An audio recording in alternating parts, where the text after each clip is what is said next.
Mari buka kitab saudara. Hari ini saya akan bagi firman Tuhan di seri yang kedua tentang karya Allah di Natal pertama. Kemarin saya khotbah tanggal 25 dan hari ini saya akan bagi di bagian yang kedua. Injil Lukas pasal 2 ayatnya yang ke-8 sampai ayatnya yang ke-20. Injil Lukas pasalnya yang kedua ayat 8 sampai 20. Kalau sudah dapat, kita baca bergantian ya. Ayat 8, saudara ayat 9, nanti ketemu di ayat 20. Saudara baca dengan suara yang keras tapi dengan nada yang lebih pelan atau tempo atau kecepatan yang lebih pelan. Saya mulai. Gembala-gembala. Di daerah itu ada gembala-gembala yang tinggal di padang, menjaga kawanan ternak mereka pada waktu malam. Ayat 9.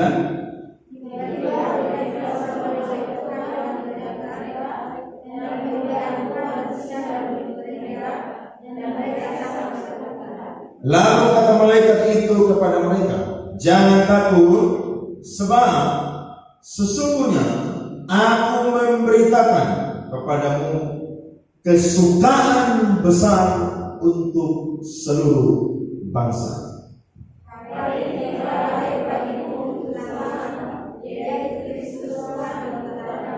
Dan inilah tandanya bagimu, kamu akan menjumpai seorang bayi dibungkus dengan lampin dan terbaring di dalam palungan. Dan tiba-tiba tampaklah bersama-sama dengan malaikat itu sehingga besar bala dalam surga dengan kemuliaan. Kemuliaan bagi Allah di tempat yang maha tinggi dan damai sejahtera di bumi di antara manusia yang berkenan kepadanya. 15.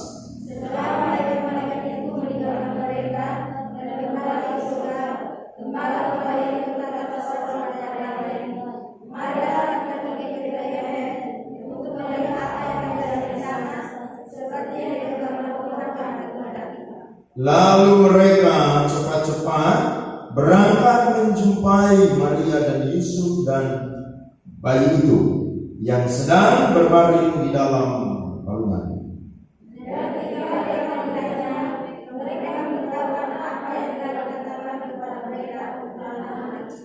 Dan semua orang yang mendengarkannya heran tentang apa yang dikatakan gembala-gembala itu kepada mereka.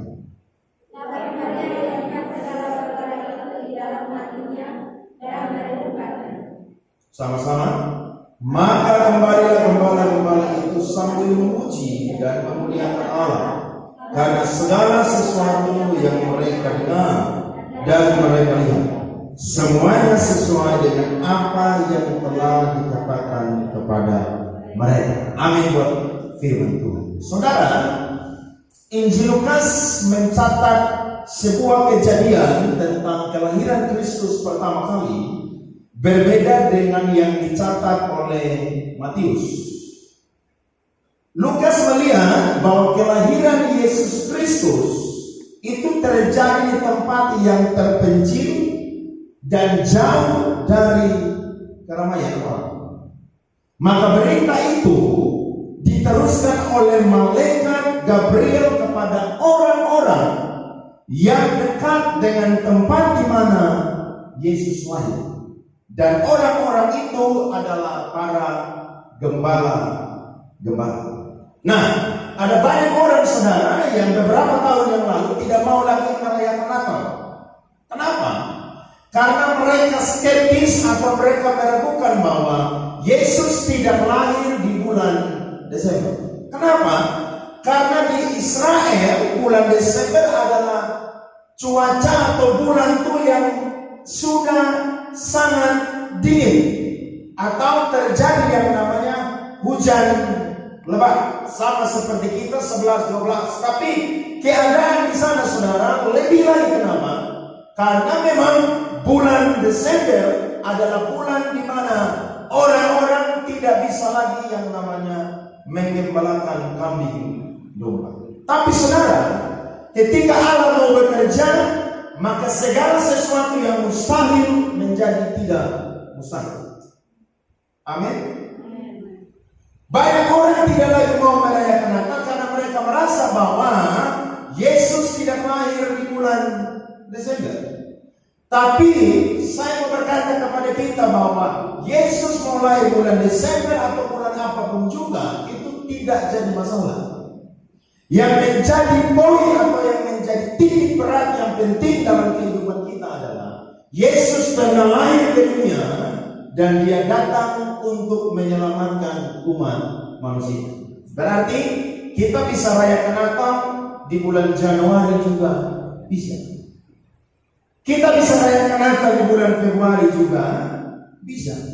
Tapi sesuatu yang aneh, kenapa? Karena di lain orang atau di tempat lain orang tidak lagi merayakan suasana Natal di bulan Desember, tapi kita masih merayakan Natal. Sementara di bulan Maret atau bulan April sudah dekat dengan yang namanya Jumat Agung dan juga dekat dengan Paskah. Nah, saudara perhatikan, Lukas catat ini sangat penting. Kenapa? Karena dia mau supaya kita lebih dekat mengenal tentang kejadian Natal. Karena Yesus datang, saudara, untuk semua orang. Datang bukan hanya untuk orang-orang Majus yang melihat bintangnya di timur, tapi Yesus juga datang untuk memperkenalkan dirinya kepada para gembala. Di Israel sendiri, gembala-gembala adalah orang-orang yang punya pekerjaan dalam taraf rendah, atau mereka adalah orang-orang yang punya status sosial yang sangat rendah. Mereka tidak dihormati, mereka tidak dihargai, bahkan mereka tidak dipercaya. Apalagi lebih daripada kalangan orang-orang pemimpin-pemimpin Yahudi. Tapi kita belajar pada pagi hari ini bahwa Yesus datang mencari semua umat manusia. Yesus datang bukan hanya untuk orang yang pintar, tapi Yesus datang juga untuk orang yang bodoh. Yesus datang bukan saja untuk orang yang punya uang, orang yang kaya raya, tapi Yesus juga datang untuk orang yang rendah atau orang yang tidak punya apa. Saudara, lewat Natal semua manusia itu dirangkul di dalam kasih Kristus. Manusia yang jauh jadi dekat. Manusia yang sombong merasa bahwa dirinya tidak ada apa-apa ketika berjumpa dengan Kristus. Bahkan manusia yang merasa bahwa tidak ada apa-apanya lewat kelahiran Kristus, maka Kristus bisa melakukan segala sesuatu dalam kehidupan manusia. Ini sebuah hal yang luar biasa. Kenapa? Karena gembala-gembala adalah orang yang tidak dipandang, tidak dihormati, tidak dihargai. Tapi justru mereka adalah orang-orang yang pertama yang mendapat pesan Natal dari malaikat Gabriel. Lihat, mereka orang yang pertama. Kenapa? Karena ketika mereka ada di padang sedang menggembalakan kambing domba mereka, malaikat Gabriel datang menjumpai bahwa Yesus Kristus telah lahir di Bethlehem. Segera pergi ke sana, berjumpa dengan Yusuf dan Maria dan bayi tersebut. Saudara, saya mencatat kira-kira karya Allah di Natal pertama yang bisa kita tangkap pada pagi hari ini. Yang pertama adalah kelahiran Yesus Kristus merupakan sebuah kesukaan besar untuk seluruh bangsa. Lihat ayat 10 sampai ayat 11 berkata, lalu kata malaikat itu kepada mereka, jangan takut, sebab sesungguhnya aku memberitakan kepadamu kesukaan besar untuk seluruh bangsa. Hari ini telah lahir bagimu juru selamat, yaitu Kristus Tuhan di kota Daud. Manusia tidak membutuhkan kebutuhan yang terutama adalah pendidikan, sehingga Allah tidak mengutus guru. Manusia tidak membutuhkan uang sebagai kebutuhan yang terutama, sehingga Allah mengutus ahli ekonomi. Bahkan manusia tidak membutuhkan kebutuhan yang terutama, yakni teknologi, sehingga Allah tidak mengutus para ilmuwan. Tapi yang menjadi kebutuhan utama dari manusia adalah penebusan akan dosa. Amin. Ketika manusia punya kebutuhan akan dosa, maka Allah hanya utus yang namanya Yesus Kristus, yang artinya adalah penyelamat atau juru selamat, datang ke dunia untuk menyelamatkan umat manusia. Jadi kebutuhan kita yang utama, saudara, bukanlah hal-hal jasmani, tapi kebutuhan manusia yang paling utama adalah penebusan akan dosa. Kalau saudara tidak ditebus, percuma saudara dan saya punya uang, punya jabatan, kekayaan, tapi mati tidak masuk surga. Tapi ketika Yesus datang menebus kita, maka kita punya keselamatan, sehingga hari ini kita tidak takut ketika Tuhan panggil kita. Kita yakin bahwa tempat kita sudah ada bersama dengan Bapa di surga. Juru selamat adalah Yesus Kristus, sehingga saudara dan saya harus berterima kasih karena tidak ada orang yang sebaik Tuhan yang mau datang untuk menyelamatkan saudara dan saya. Manusia punya kasih terbatas, manusia punya kasih bisa hitung-hitungan, tapi Tuhan punya kasih tidak akan pernah terbatas. Kalau Natal itu bersyarat, maka Kristus tidak akan datang. Tapi justru Natal itu menandakan bahwa Tuhan punya kasih tidak bersyarat. Dia harus tinggalkan surga yang indah yang mulia untuk turun rela menghamba, ambil rupa manusia, bahkan mengosongkan dirinya dan merendahkan dirinya serendah-rendahnya. Untuk apa? Supaya dia sama seperti manusia. Makanya ketika iblis coba dia di padang gurun ketika dia berpuasa, iblis bilang, kalau engkau adalah Tuhan, tolong yang namanya rebahkan dirimu dari hubungan baik Allah. Iblis berkata, kalau engkau Tuhan, silakan engkau rubah batu ini menjadi roti. Seakan-akan Yesus tidak datang, tapi Yesus tahu bahwa posisinya adalah sebagai manusia, maka dia seakan-akan rendah di hadapan iblis. Tapi sifat kemanusiaan dan sifat ilahinya tetap ada di dalam kehidupan dia. Sehingga dia bilang apa? Jangan engkau yang namanya mencobai Tuhan Allah. Artinya Yesus adalah manusia sejati, tapi dia juga adalah Allah sejati. Saudara, firman Tuhan berkata, Yesaya 9 ayat 1 sampai 6 berkata, Yesaya pasalnya yang ke-9 ayat 1 sampai 6. Firman Tuhan berkata,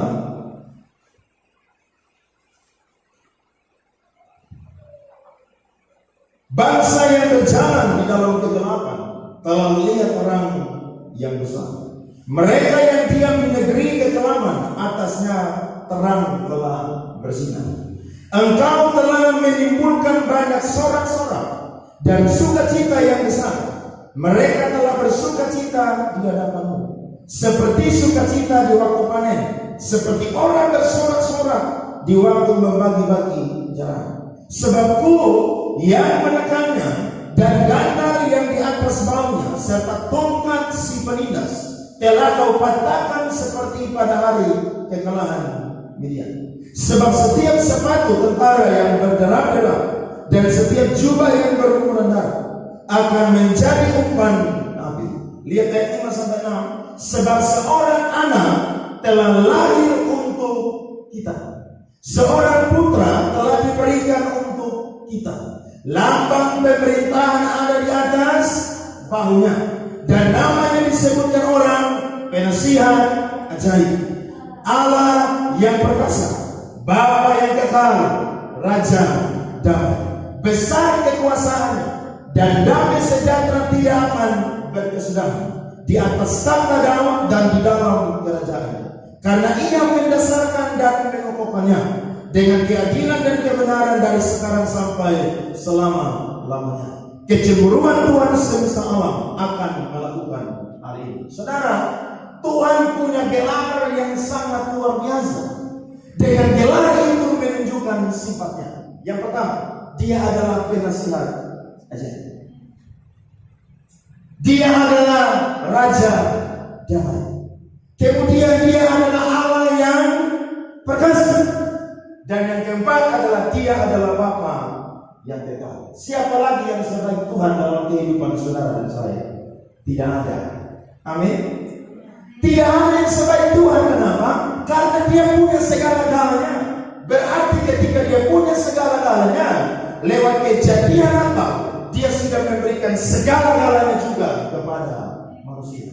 Ketika saudara berdosa, saudara bisa berdoa kepada Tuhan minta pengampunan. Tuhan ampuni. Ketika saudara sendiri, saudara berdoa kepada Tuhan, Tuhan lindungi saya, maka Tuhan akan kirim yang namanya perlindungan. Ketika manusia mengecewakan, meninggalkan saudara, maka dia adalah Bapa yang kekal yang tidak pernah meninggalkan saudara dan saya. Karya Natal pertama adalah ada kesukaan yang besar untuk seluruh bangsa. Jadi Natal bukan dirayakan untuk orang Kristen saja. Tapi saya percaya lewat kejadian Natal, ada banyak orang yang bukan Kristen yang bisa mengenal siapa itu Tuhan. Karena ada kesukaan besar bagi seluruh bangsa. Jadi ketika Natal, saudara dan saya harus antusias. Kenapa? Karena ada satu orang yang rela datang jadi manusia. Dia lahir, saudara, di kandang kambing domba. Dia dibungkus dengan kain lampin. Dia dibaringkan di dalam palungan. Orang yang miskin sekalipun, ketika anak mulai pasti ada yang namanya persiapan. Karena dia tahu sesuatu yang bernilai akan Tuhan berikan kepadanya. Tapi Yesus lahir di kandang domba, dibungkus dengan kain lampin, kain sisa jahitan. Kemudian dibaringkan di palungan, tempat makanan daripada kambing dan domba. Bayangkan betapa hinanya Tuhan Yesus. Saudara kalau mau renungkan, saya yakin saudara bukit kepala bisa pecah. Karena Tuhan yang hebat, yang mulia, bisa turun serendah-rendahnya saudara untuk jadi manusia. Tapi ini menunjukkan bahwa Tuhan itu sayang dengan kita, Tuhan cinta dengan kita. Ketika dia datang, dunia yang gelap menjadi terang. Manusia yang jauh menjadi dekat. Bahkan manusia yang merasa bahwa hidupnya tidak berharga, justru mereka lah yang menjadi orang pertama yang mendapatkan pesan Natal. Saudara, jangan bosan-bosan saudara dan saya antusias beribadah Natal setiap tahun. Setiap kali Natal, saya dorong saudara merenungkan tentang kebaikan-kebaikan Tuhan. Tidak sengaja Natal ada di bulan Desember, supaya saudara bisa merenungkan dari bulan Januari, Februari, Maret sampai Desember. Ternyata saya banyak melewati pergumulan masalah, tapi justru Tuhan tidak pernah meninggalkan saya.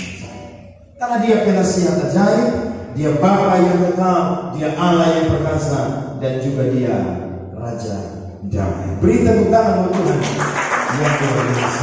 Yesaya 60 ayat yang pertama berkata, bangkitlah, menjadi teranglah, sebab terang datang dan kemuliaan Tuhan terbit atasmu. Kalau kita sudah ada dalam terang, Kristus sudah datang menyelamatkan kita, maka kita harus bangkit menjadi orang-orang yang hidup di dalam terang.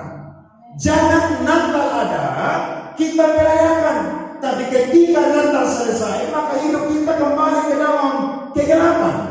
Justru momen Natal adalah tempat di mana kita refleksi, kondisi di mana kita merenungkan bahwa Tuhan sudah memindahkan kita dari kerajaan kegelapan kepada kerajaan terang. Sehingga kita bukan orang-orang malam lagi, tapi kita adalah orang-orang siang.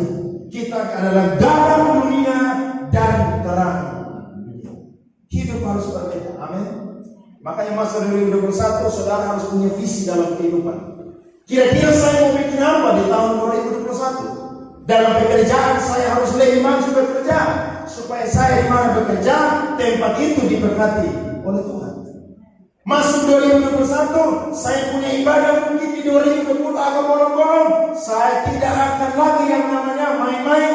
Tapi ketika hari itu tidak boleh ada kegiatan, saya harus datang ke gereja untuk beribadah kepada Tuhan. Entah itu pagi, entah itu sore, saya harus beribadah kepada Tuhan. 2020 saya sudah melayani Tuhan luar biasa. Saya janji dengan Tuhan 2021 melayani Tuhan lebih luar biasa. Kenapa?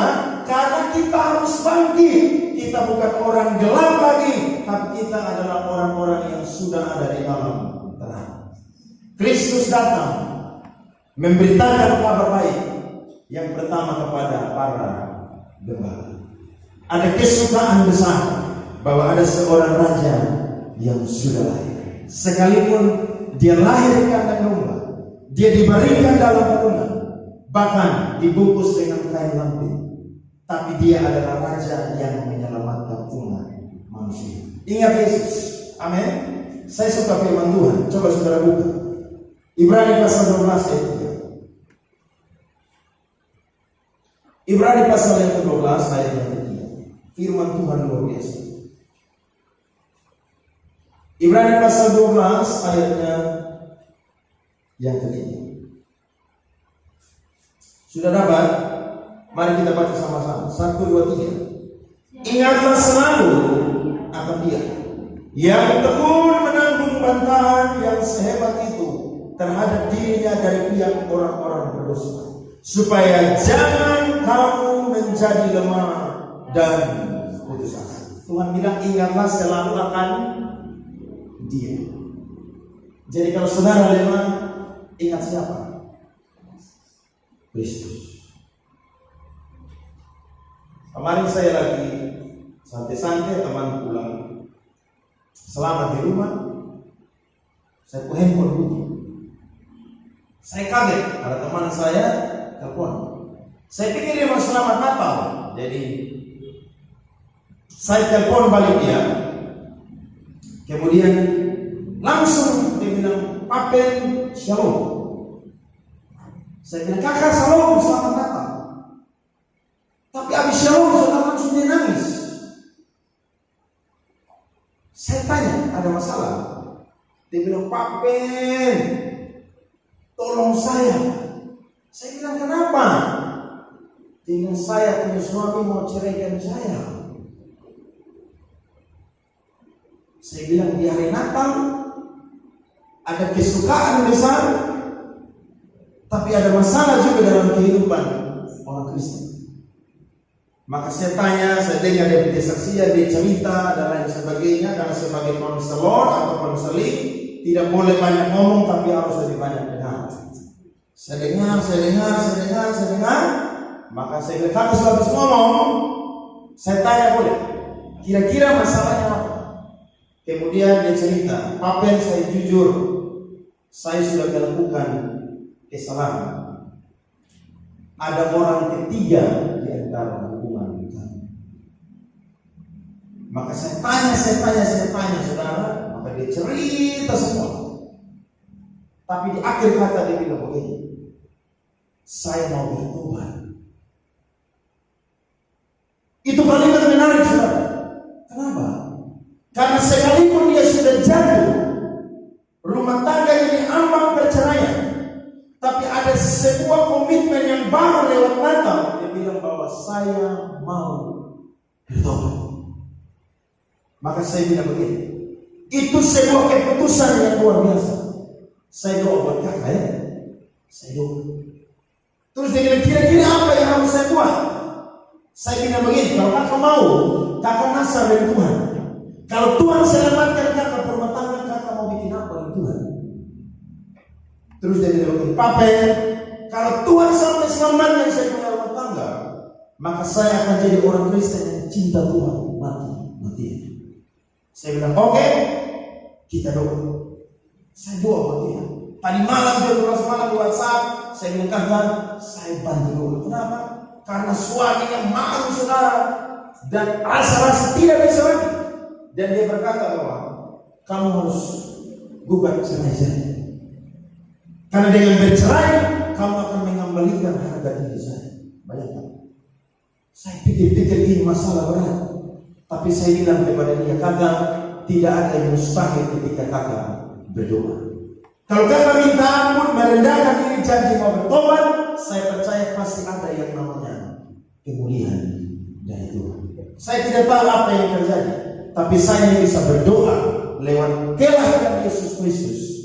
Ada sebuah momen di mana kakak bisa berubah dari kehidupan yang lalu. Saudara, jalan hidup kita tidak pernah tahu di depan. Itu sebabnya ketika Natal kita rayakan, kita harus punya komitmen yang baru untuk hidup lebih baik, dan hidup lebih baik. Saya ingin Tuhan sudah 19 tahun dari 2001. Saya rasa Tuhan masih jauh dari Tuhan. Sekalipun jadi gembala, jadi pendeta, berkhotbah, tapi ketika baca firman Tuhan, aduh, sangat jauh. Makanya saya bilang, kebaikan manusia seperti kain kotor. Tidak ada orang yang suci seperti Tuhan. Tapi justru setiap kali kita merayakan Natal, kita datang pada Tuhan, kita bilang, Tuhan terima kasih. Tuhan sudah selamatkan saya hidup. Kalau Tuhan tidak datang jadi manusia, siapa lagi yang mau tolong dan selamatkan saya? Saudara lihat, Tuhan punya kasih itu sangat hebat dan luar biasa. Natal merupakan perenungan bagi kita, supaya kita sadar bahwa ada satu pribadi yang sangat cinta dan sayang kepada kita. Ketika dia datang, ada sukacita yang besar bagi semua umat manusia. Kekristenan yang awalnya cuma sedikit, tapi hari ini jumlahnya miliaran. Artinya ada kesukaan besar ketika Natal terjadi. Hari ini mungkin di tengah pandemi COVID, tapi jangan pernah kita kehilangan sukacita dan damai Natal di dalam kehidupan kita. Amin. Saudara jadi orang-orang yang hidup dalam terang, jangan lagi di dalam kegelapan. Yang kedua, karya Allah di Bethlehem adalah kelahiran Yesus Kristus mempermuliakan manusia yang rendah.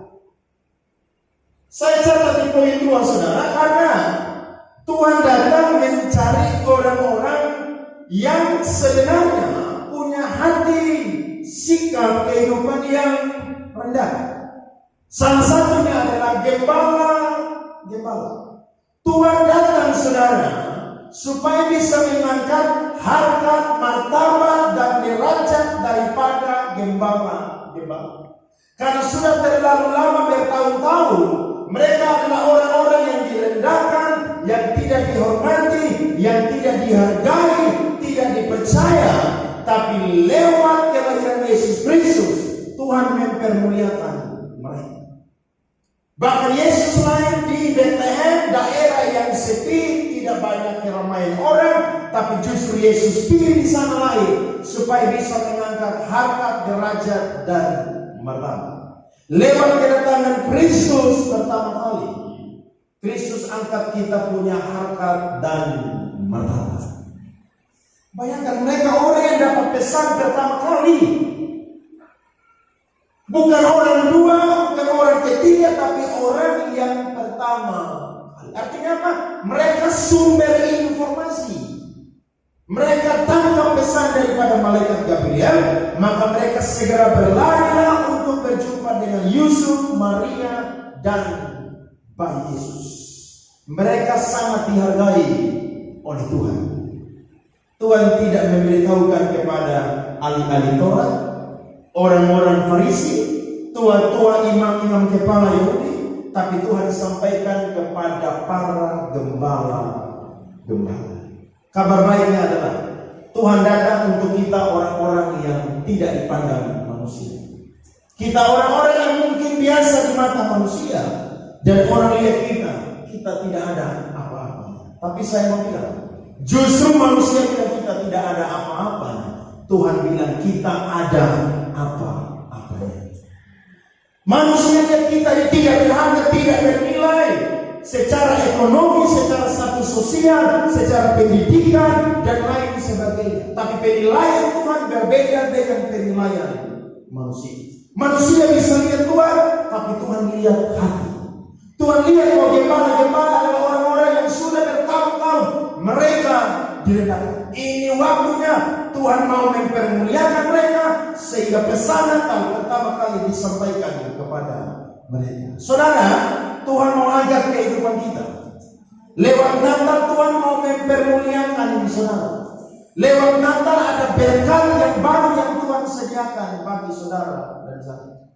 Lewat Natal saudara merasa bahwa Tuhan angkat saudara punya kehidupan. Coba saudara cek saudara punya kehidupan dari awal tahun sampai hari ini. Kira-kira ada berkat-berkat Tuhan yang luar biasa yang Tuhan sediakan? Saya yakin kalau saudara bandingkan, maka firman Tuhan mencatat jalan orang benar seperti cahaya matahari yang kian lama menjadi terang sampai terang benderang. Orang percaya ketika berjalan bersama dengan Tuhan, hidupnya tidak turun tapi hidupnya akan naik. Hidupnya bukan jadi ekor tapi jadi kepala. Artinya ketika kita mengiring Tuhan, Tuhan rubah kita hidup. Tuhan rubah kita pola pikir, Tuhan rubah kita punya sikap hati, bahkan Tuhan rubah kita punya masa depan. Makanya kalau kita belajar kita, setiap orang yang berjumpa dengan Kristus, hidupnya tidak akan pernah sama lagi. Hidup tidak akan pernah sama. Kalau saudara mau tahu masa depan, tanyalah kepada Tuhan. Kenapa? Karena Dia rancang saudara dan saya punya masa depan. Kalau saudara mau tahu hari esok, tanyalah kepada Tuhan, karena Dia yang pegang hari esok. Saudara mau tahu apa aja, silakan tanya kepada Tuhan, karena Dia sumber segala sesuatu. Kemarin saya baca satu buku, ada satu orang tulis, ada seorang yang kaya raya namanya Steve Jobs. Ini orang kaya raya. Kenapa? Karena dia bisa menciptakan komputer ada di tangan manusia. Dia bisa bikin handphone yang namanya iPhone, yang sekarang iPhone 11 atau 12 harganya 25 juta. Kecil aja, tapi mahal. Dia bisa bikin yang namanya iPad, dia bisa bikin yang namanya iPhone, dan dia bisa bikin banyak hal lagi. Komputer tapi ada di tangan manusia.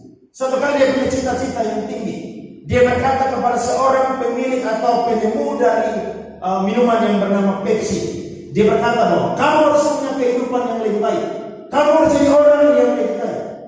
Dia punya visi yang besar dan orang ini mengikuti dia. Tapi ketika bulan Maret tahun 2011, dia mati meninggalkan kekayaan. Menurut manusia, Steve Jobs orang yang hebat, orang yang kaya raya, miliarder, triliun harganya. Tapi secara iman Kristen, nothing, tidak ada apa. Kenapa? Karena selama dia hidupnya cuma bekerja untuk dunia. Tapi dia tidak pernah bekerja untuk buat sesuatu bagi Tuhan. Penilaian Tuhan berbeda dengan penilaian manusia. Tidak apa-apa orang lihat saudara orang biasa, tidak masalah. Tapi saudara percaya bahwa suatu saat Tuhan akan mengangkat kehidupan saya. Ingat, peninggian itu datang bukan dari timur, barat, utara, selatan, dan manusia. Tapi peninggian selalu datang dari surga. Kalau saudara mau lihat ke Tuhan, percaya bahwa Tuhan sanggup mengangkat saudara dan saya. Saya 5 tahun, 10 tahun ke depan, kalau saudara cinta Tuhan mati-matian, saudara hidup pasti akan berubah. Saudara punya kehidupan itu akan menunjukkan bahwa ternyata saudara menyembah Allah yang hidup. Ya? Kalau mau cerita saudara punya kesaksian pasti beda-beda. Dulu saudara tidak punya motor, tapi Tuhan berkati bisa punya motor. Saudara tidak punya rumah, tapi saudara berdoa Tuhan pasti berkati bisa punya rumah. Pokoknya saudara beda lah dengan tahun-tahun yang lalu. Kalau saudara renungkan hari ini, ternyata saudara punya kehidupan jauh berbeda dari kehidupan secara jasmani maupun secara rohani. Karena lewat Kristus datang pertama kali di Bethlehem, saudara dan saya punya kehidupan dipermuliakan oleh Tuhan. Saudara mendengar Tuhan angkat saudara punya kehidupan. Kemarin saya kaget buka Facebook, ada yang saya punya adik kuliah semester beda 2 pintar.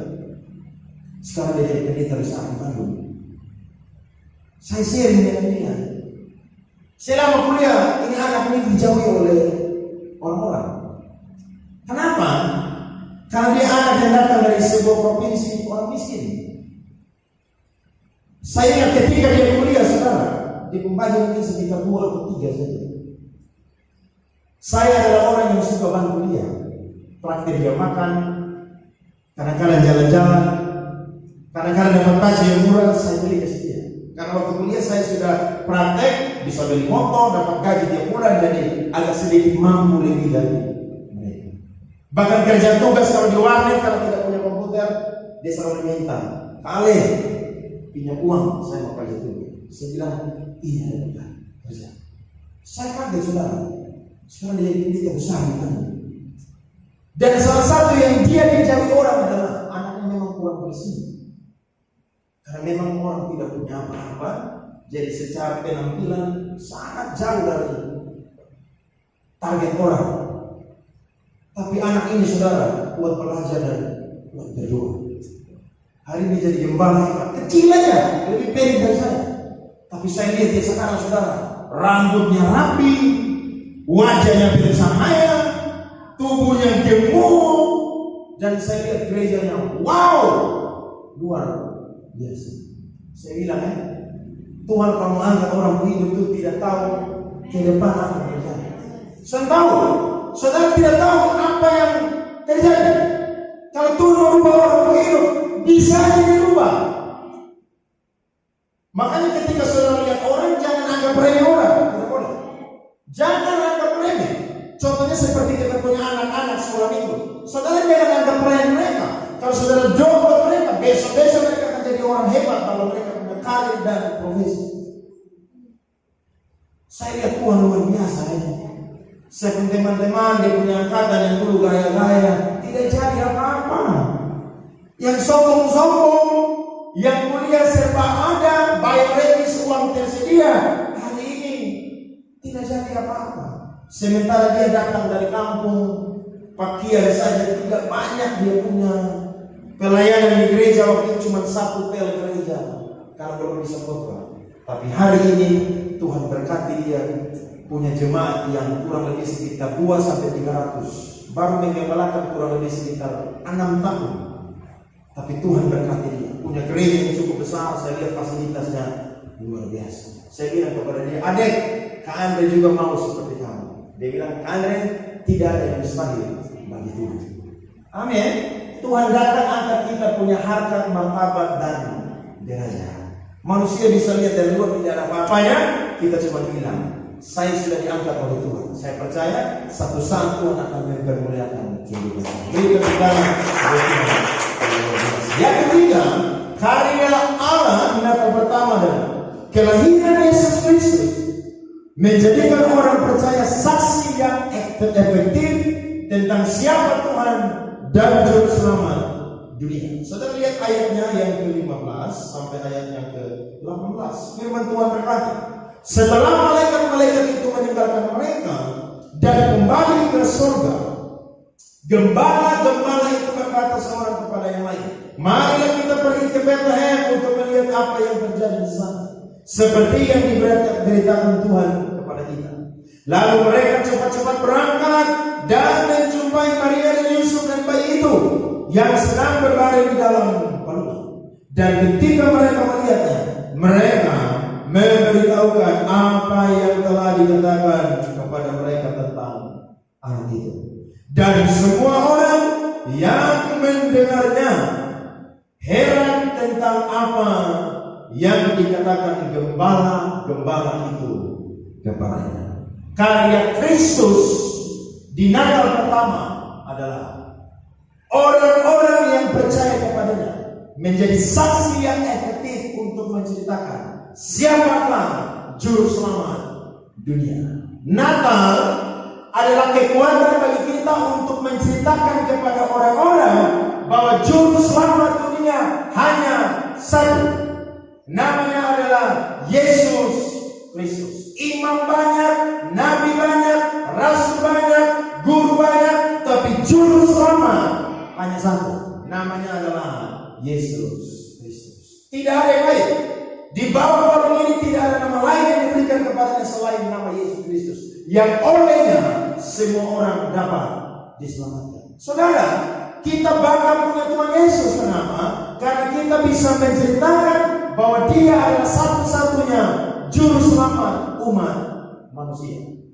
Bahkan saudara-saudara kita di seberang pun berkata bahwa yang datang di akhir zaman adalah Isa Al-Masih. Berarti tidak ada Tuhan yang sama seperti Tuhannya orang Kristen atau orang percaya.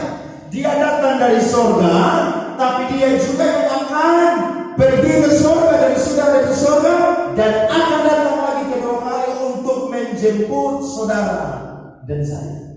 Nah, Natal merupakan alasan terkuat untuk kita bisa bersaksi kepada orang bahwa kalau kamu tidak hidup dalam Tuhan, tidak percaya dalam Tuhan, kamu tidak memperoleh keselamatan. Dan kesaksian kita efektif ketika kita dengar, kita ceritakan.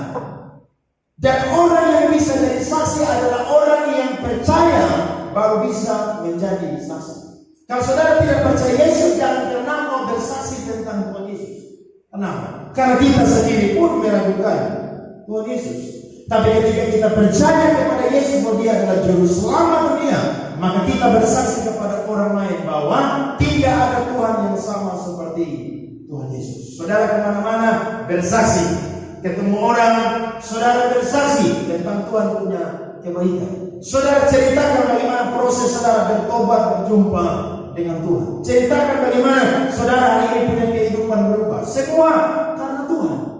Saudara bisa efektif seperti gembala-gembala ketika saudara dan saya percaya kepada Yesus Kristus yang sudah lahir di Bethlehem pada waktu itu. Makanya saya dorong saudara dan saya jadi saksi dimanapun saudara berada. Jangan kita kumpul-kumpul lebih banyak bicara hal-hal yang tidak berguna. Gosip orang, saudara tahu gosip punya kepanjangan. Golongan orang-orang suka inginkan pertengkaran. Itu gosip. Golongan orang-orang suka inginkan pertengkaran.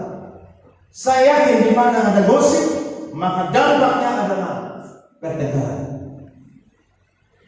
Saudara kalau kumpul dengan orang, ceritakan saudara kehidupan.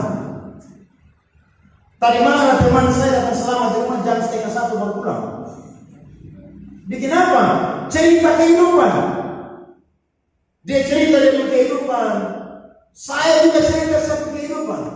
Dia bilang, Pak Pendeta, ini saya memang sangat berkualitas.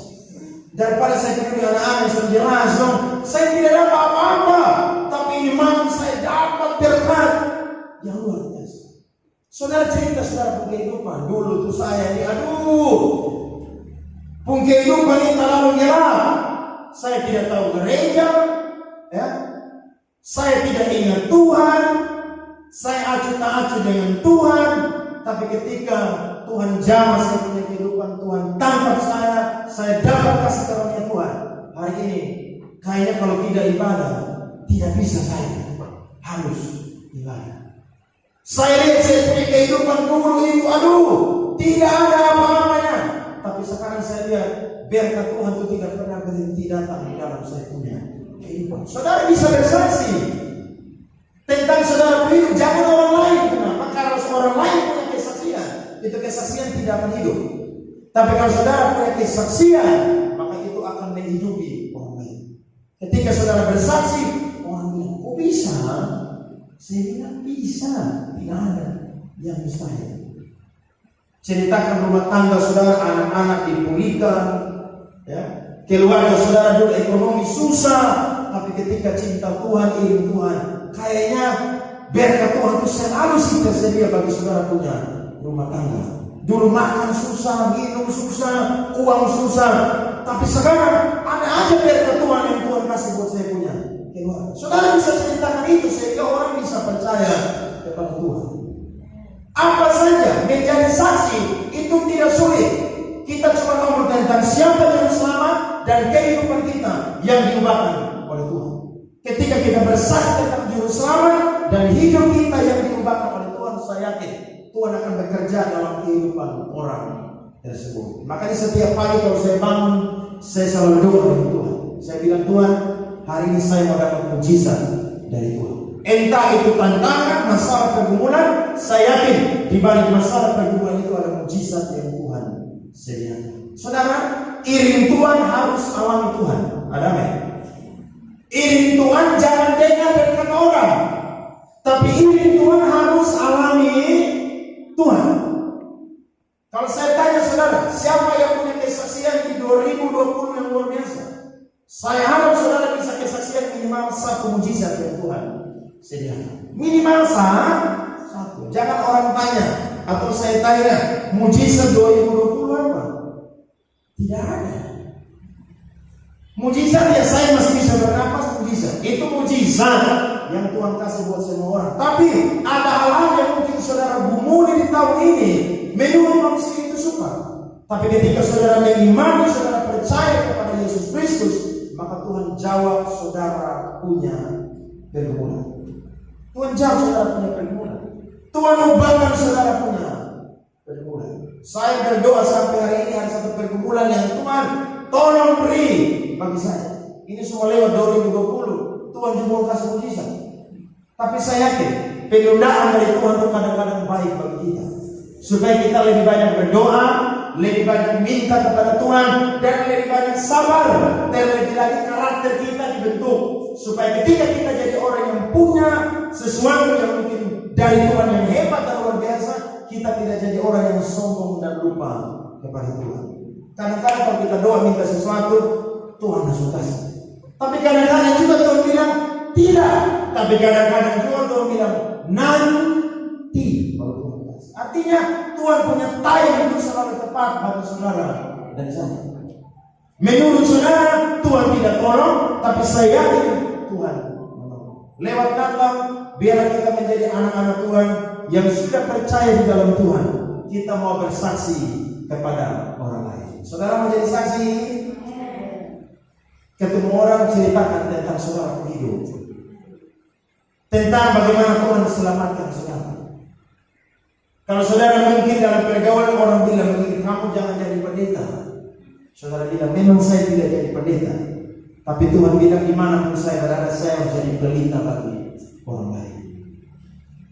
Jadi pelita buat orang lain. Saudara kerja di kantor, jadi pelita buat saudara punya teman-teman ada di kantor. Saudara kerja dimanapun, jadi pelita bagi orang-orang di mana saudara bekerja, sehingga orang bisa lihat Kristus ada dalam kehidupan saudara dan saya. Saya yakin berat, tapi Roh Kudus akan memampukan kita untuk bisa menjadi garam dan terang. Saudara mau sama seperti para gembala, ketika dapat pesan Tuhan saudara bersaksi kepada orang lain. Saya berdoa supaya kita seperti para gembala. Ketika kita dapat pesan Natal, dapat berkat Natal, kita tidak simpan, tapi kita bagi berkat buat orang lain. Saya yakin lewat kita punya kesaksian, sedikit orang perlahan-lahan akan datang kepada Tuhan dan percaya kepada Tuhan. Kita bisa melakukan bagian kita. Selanjutnya adalah bagian Tuhan. Karena saya yakin yang bisa bawa orang kepada Tuhan bukan manusia. Kita hanya bisa bersaksi, tapi yang bisa tarik orang kepada Tuhan adalah karya Roh Kudus. Saya berdoa supaya apa yang didapat oleh gembala-gembala itu juga didapat oleh kita di hari Natal yang berbahagia. Tuhan memberkati. Mari kita